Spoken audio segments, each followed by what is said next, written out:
nagbabalik na naman si Marpa Cruz TV, no, mga kabayan. Gusto kong i-share sa inyo, kabayan, about dito sa mga nag-on hold sa Facebook page, sa mga payout ninyo na hindi ninyo nakuha ang inyong mga sahod, no? Mga sahod ba?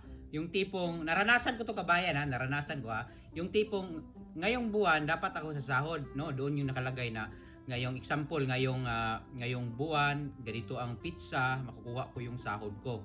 So pagdating sa pizza na yon, sa next month na naman, makukuha yung sahod mo, nakarating na naman, nakalagay na naman doon. Pagka next month na naman, pag ano na sa pizza na yun na nilagay niya, sa next month na naman. Ganun ba nangyari sa'yo, kabayan? Katulad ka sa akin, kabayan. So ang gagawin mo, wag kang mag-alala, lalo kasi itong mga ganito kasing on hold. Ito kasi yung mga parang nire-review nila, kabayan, no? Nire-review ni Meta, kabayan, sa ang iyong page, kung kailangan na ba, kung baka kulang yung ano, baka nakita lang diyan, kabayan, na lampas sa $100, baka hindi pala sa totoong calculation na, baka hindi umabot ng $100, kabayan. So ako, kabayan, hindi ko talaga pinansin. Upload lang ako ng upload kasi nga mahina naman din yung views ko, no? Nasa mga 5,000 views lang, ganyan. Medyo mahina talaga yung Facebook page ko. Pero may isasahurin ako, lampas na sa $100. Ang problema doon, hindi ko nakukuha. Pero sabi ko sa sarili ko, baka kulang lang tong ano, baka ni-review lang nila, no? Tiningnan kung ikaw ba talaga to, kung wala ka bang violation, yan yung, kabayan, tinitingnan nila. So ang ginawa ko, kabayan, upload lang ako ng upload. Kaya, kabayan, yung nakaraang buwan yata yun, nakasahod ako, kabayan, dumating talaga yung sahod ko, no? Hindi ko akalain na dumating yung sahod ko. Tapos ngayong buwan, kabayan, hindi, at yung nakaraang buwan dapat kasi ano tayo yun, ayun ta ngayon, May na ta ngayon, no? May yung April, kabayan, hindi dumating yung sahod ko. Tapos ang sabi na naman doon, May 22 dapat yung sahod ko. Pero hindi ko akalain, kabayan, na May 7 dumating yung sahod ko, advance, no? Meron na ang sahod ko. So ang ma-advise ko sa inyo, upload kayo ng upload. So ipapakita ko sa inyo ngayon, kabayan, na totoo yung sinabi ko, Punta tayo sa screen. Okay, kabayan, nandito tayo sa screen. Punta tayo dito sa Facebook page ko. Click natin itong apps na to, Facebook. So, nandito ako sa page ko, kabayan.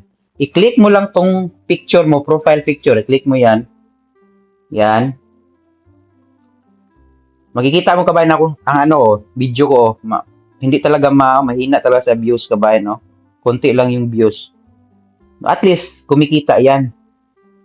So, ang pangalan ng aking channel, Boy Kubos. So, punta tayo dito sa See Dashboard, no? Click natin yan. Pula-pula pa, kabayan, no? Pula pa kasi kaya kasi mahina yung views, pula din. Tapos, nandito ako sa Saudi Arabia, kabayan. Medyo mahina ang views ko dito ngayon. Kaya meron akong violation kasi dahil sa violation ko, yung subscription, kaya mahina yung views ko. Siguro kung makauwi ako ng Pilipinas, ganda ang content ko, baka may mag-viral na. So, papakita ko sa inyo, Dito, ang page recommendation ko, okay naman, Pakita ko muna sa inyo. Okay naman, kabayan, recommendable man. Pero punta ako dito sa monetization. Yan, monetization. Pula siya, kabayan. Pero hinahayaan ko lang na ito, impact, monetization impact. So, kung makikita nyo, kabayan, punta ko dito sa may ads on Reels.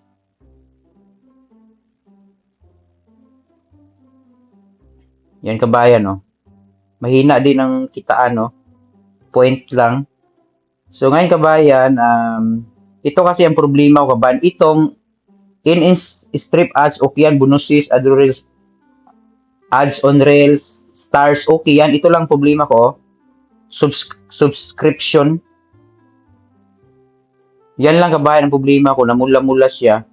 Click natin tong go to issues. Kaya mahina yung views ko dahil dito, kabayan, kasi bawal dito sa Saudi Arabia to. Tingnan nyo, kabayan, lahat naka-green check. Ito lang ang problema ko. Pero kung uuwi ako ng Pilipinas, magiging green to, kabayan, kasi naranasan ko So, kaya ito, restricted monetization. Pero hinahayaan ko yan. Basta upload lang ako ng upload. So, punta tayo sa topic natin, Topic ko, kabayan, So, ngayon, kabayan, papakita ko sa inyo. Balik tayo, So, dito, kabayan, punta tayo dito sa payout, Yan, yan. Click natin yung C dashboard. Click natin yan. Baba tayo. Click natin tong payouts.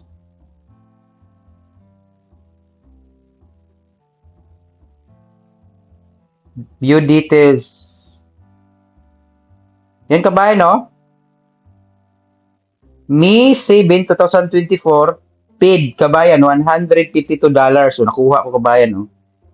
At saka, dalawang bisis yan kabayan. Dalawang bisis yan. Punta tayo, ha?